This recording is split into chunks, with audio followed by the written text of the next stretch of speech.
Vamos dar início à resolução do terceiro exercício da unidade 6, barras solicitadas axialmente. Esse exercício tem o seguinte enunciado: determinar o deslocamento vertical do ponto de aplicação da carga da figura abaixo. Dados, 2 pontos. Módulo de deformação longitudinal, E igual a 20.000 kN por centímetro quadrado. Área da seção transversal da barra deformável, A igual a 1,5 centímetro quadrado. E constante elástica da mola, K igual a 600 kN por centímetro. Bom, então identificando o que foi falado no exercício, no enunciado, esta barra é a barra deformável, ela tem área A, portanto, 1,5 centímetro quadrado. Essa aqui é a nossa mola com constante elástica K. E esta aqui é uma barra rígida, ou seja, ela não vai sofrer deformações.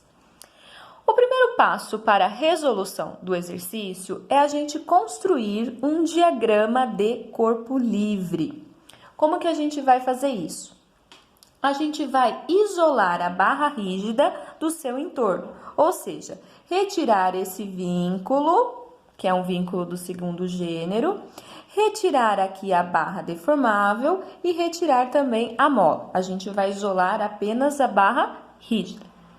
Para a gente construir um diagrama de corpo livre que tenha já relação com a configuração deformada da estrutura, vamos pensar no que acontece. Olha só. Bom, vamos imaginar que a minha caneta aqui seja a minha barra rígida. Nesse ponto aqui, ó, eu tenho um ponto onde o deslocamento está impedido. Veja, tem o deslocamento vertical e horizontal impedido. É um ponto fixo. Quando eu aplico uma força de cima para baixo, como é a carga aplicada na estrutura, o que acontece? Ela tende a rotacionar dessa forma, alongando a barra deformável e encurtando a mola, ou seja, tracionando esta barra e comprimindo a mola. Vamos ver se num desenho fica mais fácil para vocês entenderem. Então, olha só neste desenho aqui. Observe, ó, exatamente o que eu falei. Então, a configuração deformada da barra rígida ficaria assim, Essa seria a posição final. Então, ó, houve um alongamento da barra deformável e tem um encurtamento da mola. Então, essa barra está tracionada e a mola vai estar comprimida. Muito bem. Então, dado isso, vamos agora desenhar propriamente dito o diagrama de corpo livre, tá? O deslocamento vertical da barra rígida depende do alongamento e ou encurtamento da mola e da barra deformável. Por isso que nós precisamos conhecer antes a força na mola e a força na barra, Bom, então, vamos desenhar o diagrama de corpo livre. Ó, coloquei aqui pra gente, já indicando exatamente isso, olha só. Eu isolei a barra do seu entorno, então fiz cortes fictícios aqui e retirei o vínculo, O vínculo aí do segundo gênero. Vamos agora desenhar as forças que atuam aí na nossa barra rígida quando eu retiro os vínculos externos. Na posição B, eu tenho um vínculo do segundo gênero, então vão surgir duas reações de apoio perpendiculares entre si. Então, vamos lá, ó. Vai surgir uma reação de apoio vertical e uma reação de apoio horizontal. A priori, a gente não sabe a direção, Então, eu estou arbitrando as direções. Então, eu vou chamar aqui de RBY e aqui de RBX. Vai surgir o que mais? Surgem forças na mola. Como a gente viu, Pelo deslocamento da estrutura, sugere-se que a mola está comprimida. Então, vou desenhar aqui uma força na mola de compressão. F na mola. Então, para estar em equilíbrio, aqui seria uma força Fm também. Se eu junto novamente aqui, ó, essas forças são autoequilibradas e vão se cancelar. Bom, a barra a gente entendeu que vai estar tracionada, então eu teria uma força de tração na barra. Então, essa aqui seria uma força de tração na barra. E, portanto, ela estaria indicada dessa maneira no nosso diagrama de corpo livre, uma força de tração na barra. Bom, o que é que está faltando ainda a gente colocar aí no diagrama de corpo livre da nossa barra rígida? Ó, faltou a gente indicar, né, a força aplicada, a carga, a gente não colocou aqui, vamos colocar também, ó. A carga, então, aplicada é uma carga de 50 kN. E ela tá a uma distância aí do apoio rígido de quanto? De 2 metros, né? Então, essa distância aqui do ponto B até o ponto de aplicação da carga, ó. Essa distância aqui é 2 metros. Bom, agora nós vamos determinar as reações de apoio. Antes, vamos avaliar e classificar a nossa estrutura. Vamos observar que nós temos 1, 2, 3, 4 incógnitas e apenas 3 equações de equilíbrio. Portanto, a nossa estrutura é estaticamente indeterminada, ou seja, uma vez hiperestática. Eu tenho 4 incógnitas e 3 equações de equilíbrio. Então, para a gente calcular as reações de apoio, vamos precisar das equações de equilíbrio e de uma equação de compatibilidade. Então, eu vou começar aqui fazendo a equação de equilíbrio, né? As equações de equilíbrio.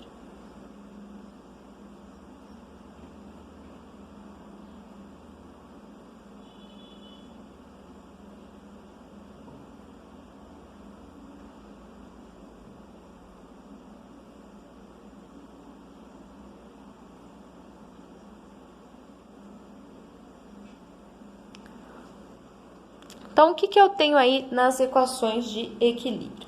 Eu poderia usar qualquer uma das 3. Eu vou usar somatória de momento em B igual a 0, tá? Vou utilizar essa porque ela já vai dar pra gente a relação entre FB e FM. E essas duas forças, elas cortam, né? A linha de ação delas cortam o ponto B e, portanto, não vão entrar na equação. A gente já elimina 2 incógnitas. Então, vou fazer aqui, ó, somatória de momento em B igual a 0. Então, é isso que a gente vai fazer. Bom, como é que faz mesmo somatória de momento? Ó, posso pegar minha caneta, segurar no ponto B e aplicar as forças que estão aí atuando na nossa estrutura. Então, vou começar aqui com FB. Ó, FB é uma força de baixo para cima. Então, ela faz esse movimento, que é o sentido anti-horário. Vamos considerar o sentido anti-horário como sendo positivo. Então, vamos adicionar aí, ó, FB. Qual que é a distância da linha de ação da força até o ponto? Ah, é 3 metros. Então, vamos colocar aí 3 metros. Quem mais a gente tem atuando? Vamos olhar. Olha só, a gente tem uma força de 50 kN que está agora de cima para baixo. Ela faz giro no sentido horário. Então, vou colocar menos 50 vezes a distância perpendicular da linha de ação da força até o ponto. Então, vezes 2 metros. E, finalmente, a gente tem ali a força FM e ela faz giro também no sentido anti-horário. Então, eu vou colocar lá mais FM vezes a distância, que é 1 metro igual a 0. Daí, a gente vai tirar uma relação entre FB e FM. Eu posso escrever assim, ó, 3FB mais FM é igual a 100. Então, nossa primeira equação diz só isso pra gente. Bom, o que mais que a gente tem que fazer agora? Vamos agora fazer uma equação de compatibilidade de deslocamentos.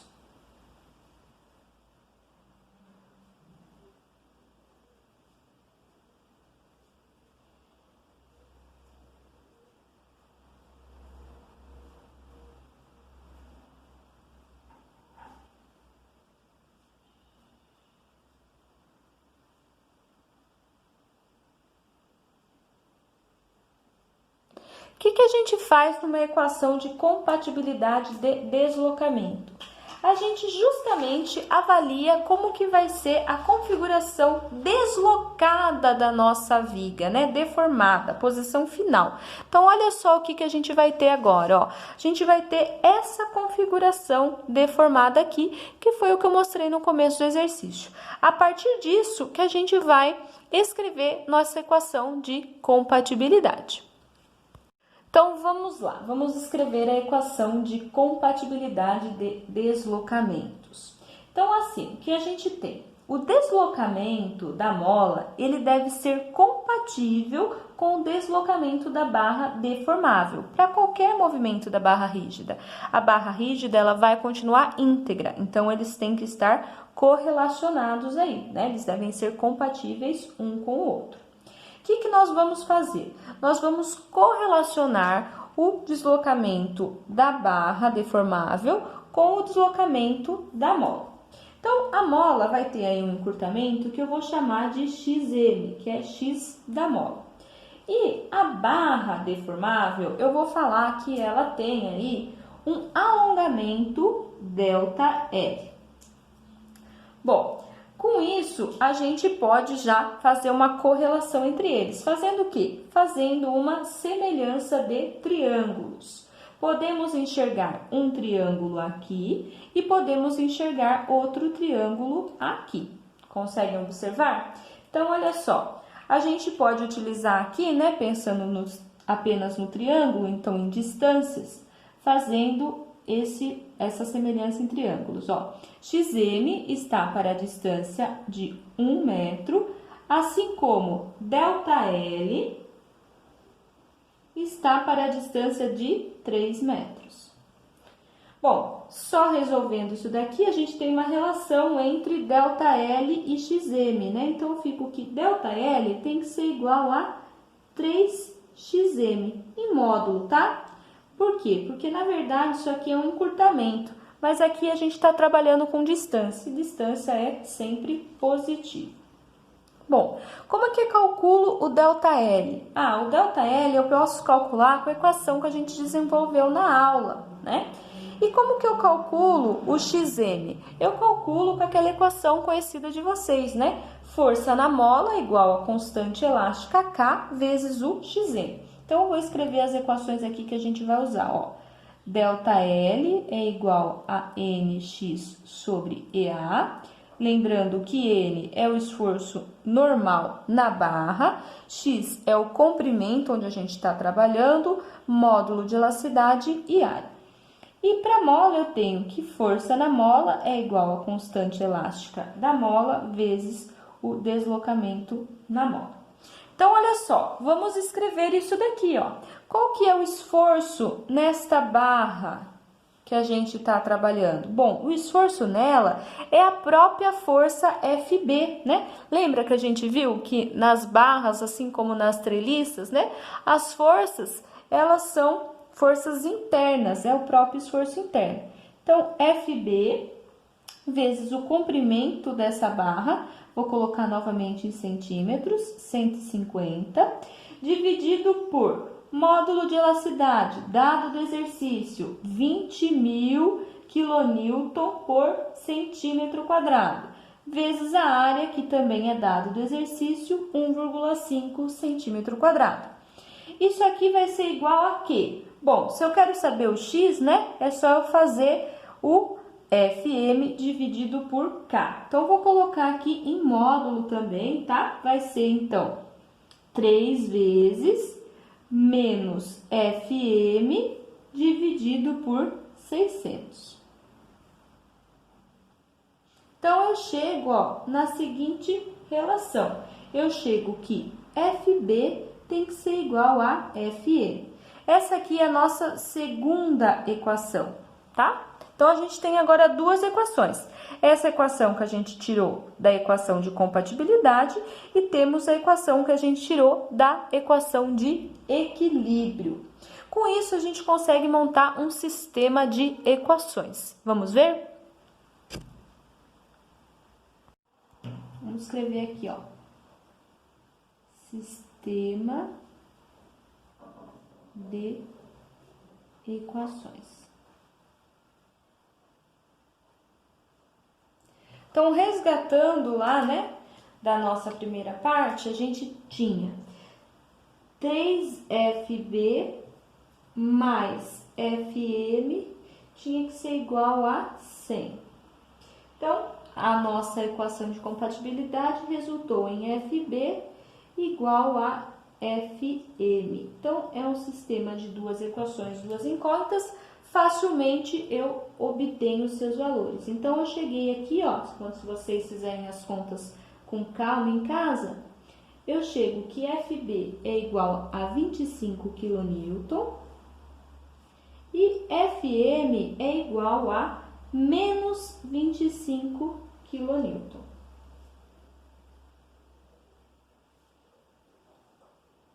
Esse menos está aqui, né, só para indicar que essa aqui é uma força de compressão e essa aqui é uma força de tração, tá? Só tá dizendo isso daqui.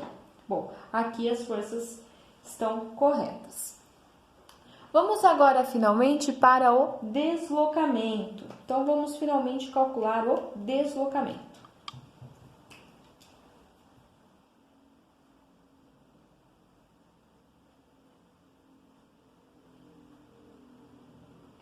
O deslocamento no ponto de aplicação da carga.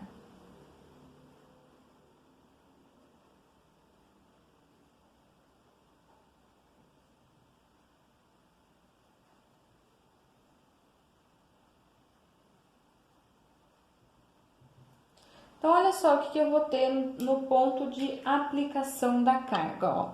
Então, aqui é o ponto de aplicação da carga. Esse aqui vai ser o deslocamento. Eu vou chamar de ΔP. Então, vou chamar aí de uma variação P. Bom, o que eu consigo obter? Bom, a gente consegue obter qual que é o valor desse ΔL agora e eu consigo fazer semelhança de triângulos novamente. Então, vamos fazer isso, ó. Quanto que vale esse ΔL que eu escrevi de verdinho? Vou até usar a mesma cor aqui, ó. Esse ΔL. Bom, a força na barra é 25, o comprimento é 150, dividido pelo módulo de elasticidade vezes a área.